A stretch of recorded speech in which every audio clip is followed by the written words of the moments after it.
propriétaire de la petite librairie. Merci. Nous allons passer quelques minutes ensemble, donc derrière une bibliothèque chez toi. Peux-tu nous dire qui tu es? Je suis Clara Meloy, je suis poétesse, écrivain, ce livre aussi c'est un récit, et éditeur de parfums. Éditeur de parfums. Quel parfum déjà? Alors, bon, différentes marques, je sépare un peu les deux activités en fait. Mais Memo Paris, Floraiku, Hermetica, et on a 3 marques différentes. D'accord. Avec des parfums qui sont à chaque fois différents, avec différents univers. Et c'est compatible avec l'écriture, tout ça, ça se... Il y a des précédents célèbres d'écrire et de composer des parfums. Et effectivement, c'est choisir en tout cas, c'est essayer d'apporter un peu de beauté dans le monde. Alors votre livre, c'est un petit livre qui fait 45 pages je crois. Oui, qui s'appelle Grandir. Est-ce que vous pourriez nous le résumer en une phrase? Alors, c'est Grandir le meilleur résumé, parce que c'était le thème qu'on nous a apporté dans ma maison d'édition. En fait, on est 6 auteurs avec le même thème, ce thème de grandir. Ce sont les 40 ans de Chêne, qui est une maison d'édition de poésie.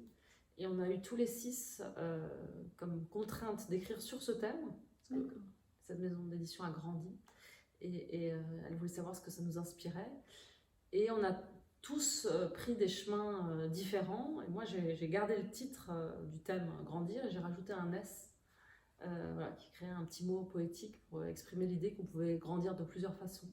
Oui. Que voilà, on n'était pas obligé de grandir en ligne droite. Alors justement, c'est la raison pour laquelle on devrait lire votre livre. Quelle serait la raison? Est-ce qu'il faut une raison? Je suis pas sûre. Pourquoi? Enfin, le sujet un peu que vous abordez dans ce livre, c'est le thème de grandir, mais derrière, il y a d'autres sujets quand même. Il y a un sujet, je pense... Alors, quand on m'a proposé ce thème, je me suis vraiment posé la question de qu'est-ce qui m'a fait grandir dans ma vie. Et il y a 3 choses qui sont apparues. Il y avait mon enfance avec mon frère qui était malade, et le fait de vivre avec quelqu'un confronté à une épreuve vous fait grandir, sans aucun doute. Tout le monde a pu en faire l'expérience avec différentes vies, on va dire. Il y avait ma psychanalyse, censée vous révéler à vous-même. Donc ça aussi, ça vous fait grandir normalement. Et puis il y avait ma relectrice. Moi, j'ai écrit il y a quelques années un premier recueil de poésie. Puis j'en ai eu un deuxième publié chez Chêne, mais le premier, voilà, j'en ai accouché dans la douleur, on va dire. Et comme je me rendais compte que c'était pas non plus extraordinaire, j'avais une relectrice qui m'aidait. J'avais trouvé un autre éditeur qui avait voulu prendre le manuscrit, mais voilà, pour faire avancer le manuscrit encore mieux, j'avais pris conseil auprès d'une dame qui m'aidait à avancer dans l'écriture et qui m'aiguillonnait pour que l'écriture sorte mieux. Et elle m'a fait grandir. Elle a fait grandir l'écriture. Finalement, grandir, c'est pas en ligne droite. Et puis, c'est pas comme on l'imagine des grandes étapes dans la vie forcément. Parfois, c'est juste une rencontre. Parfois, c'est quelque chose qui vient vous surprendre. Il y a plein de façons d'évoluer. Est-ce qu'on peut dire que écrire est une sorte de thérapie aussi? Alors, pour moi, pas du tout. D'accord. Vraiment pas du tout. C'est plutôt l'inverse. C'est-à-dire que si vous le prenez comme une thérapie, qui est un lieu de liberté et comme un déversoir un peu, alors vous allez vous déverser dans le livre et généralement ça donne des choses pas très intéressantes. Parce que il y a un trop, c'est pas édité quoi. Ça donne la nausée ou c'est tellement centré sur soi que ça touche peu à l'universel. Non, je pense pas du tout qu'écrire ce soit une thérapie. À mon avis, un bon jogging est plus efficace. Mais par contre, c'est un chemin de vie d'écrire. Et le fait de trouver ce pourquoi vous êtes fait, forcément, participe au fait d'évoluer, de trouver votre bonheur, d'avancer sur quelque chose qui vous ressemble. Et voilà, c'est un tout. Alors, est-ce que vous avez un livre en ce moment que vous lisez, que vous pourriez nous conseiller, qui vous a plu, et pourquoi? Ou est-ce que, ou non, ou est-ce que vous avez un livre de chevet que vous relisez? Alors, il y en a un que je viens juste de lire, qui est de Benoît Reiss, qui s'appelle Main d'herbe. Et alors, c'est mon éditeur chez Chêne, mais il ne s'édite pas à lui-même. C'est chez Esperluette, qui est une super petite maison d'édition. Je ne sais pas pourquoi je dis petite d'ailleurs, c'est une super maison d'édition tout court. Elle fait des choix très pointus, de gens extraordinaires, dont Benoît Reiss, qui est aussi un super éditeur, et que j'admire, parce que c'est une chose de trouver un éditeur qui est parfois pas si évident, mais c'est encore autre chose de l'admirer et d'adorer ce qu'il écrit. Et c'est le cas. Vraiment, ça fait partie des rares personnes que je lis avec admiration. C'est qu'il a un style fabuleux. Là, l'histoire se déroule au Japon. Il va découvrir par hasard, en se promenant à bicyclette, un jardin au fond d'une allée. Et il y aura une dame là qui possède ce jardin qui est extraordinaire. Et c'est le début d'une rencontre. Et le titre du livre? Main d'herbe. Main d'herbe, très bien. Alors, est-ce que vous avez un rituel d'écriture? Alors, non. J'avais prévu, j'habite dans une maison, j'ai construit une petite cabane au fond du jardin en me disant, ben voilà, ça va être l'endroit idéal pour écrire, il y avait tout, les fleurs, le bosquet, c'était à moitié caché, j'étais tranquille. Et puis le fait que ce soit pas spontané, que ce soit tellement prévu et organisé, en fait, je crois que je n'y ai jamais écrit.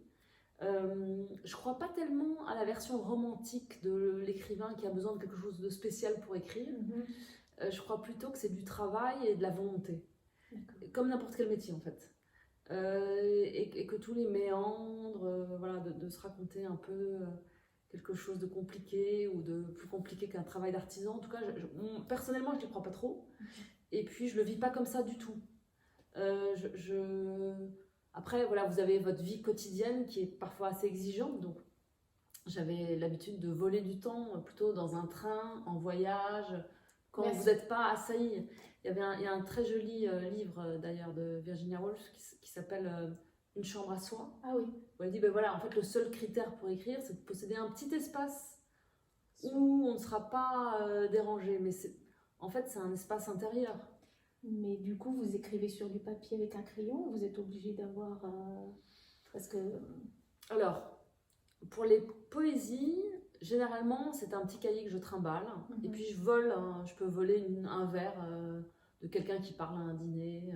Je peux entendre quelque chose, je peux lire quelque chose. Voilà, je compile, disons. C'est incessant. Alors, pas trop non plus, mais ça fait partie de ma vie, voilà, d'avoir une oreille, de garder une oreille.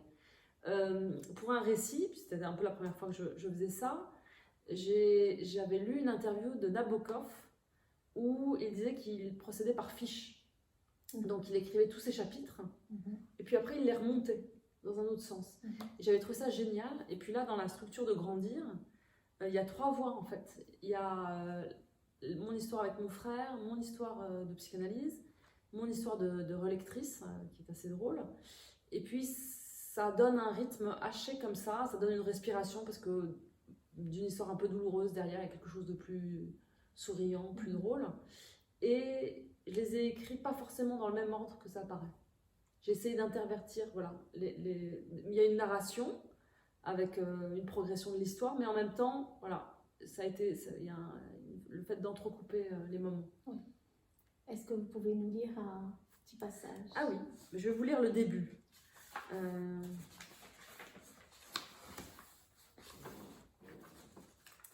L'image la plus surprenante qui me vient à l'esprit lorsque je repense à mon frère Georges, c'est celle de cet après-midi dans l'appartement de mes parents, à Paris.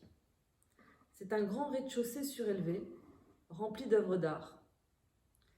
J'ai 24 ans, Georges en a 37. Je n'habite plus là depuis peu de temps. Je suis passée voir mes parents avec cette nouvelle sensation de n'être plus tout à fait chez moi lorsque je suis chez eux. Je vois, de loin, mon frère ouvrir la porte de l'entrée et déposer ses clés dans une coupelle. J'ai un instant d'hésitation. Ce pourrait être mon père ou mon autre frère. Il ne sait pas que je suis là. Sa silhouette me frappe de plein fouet. Ses gestes sont assurés. Il semble si calme. J'entends une bribe de conversation. Sans doute salue-t-il la femme de ménage. Sa voix est posée. Il n'est pas empêtré dans ses vêtements ou embarrassé par son corps. Ça ne dure que quelques instants. Aucune oscillation. L'air flotte avec légèreté autour de lui. Il paraît occupé comme si d'autres activités l'attendaient. Il est dans ses pensées, sans gravité. Il n'a pas l'air malade. Ce jeune homme, ça aurait pu être lui. Merci. Je vous en prie.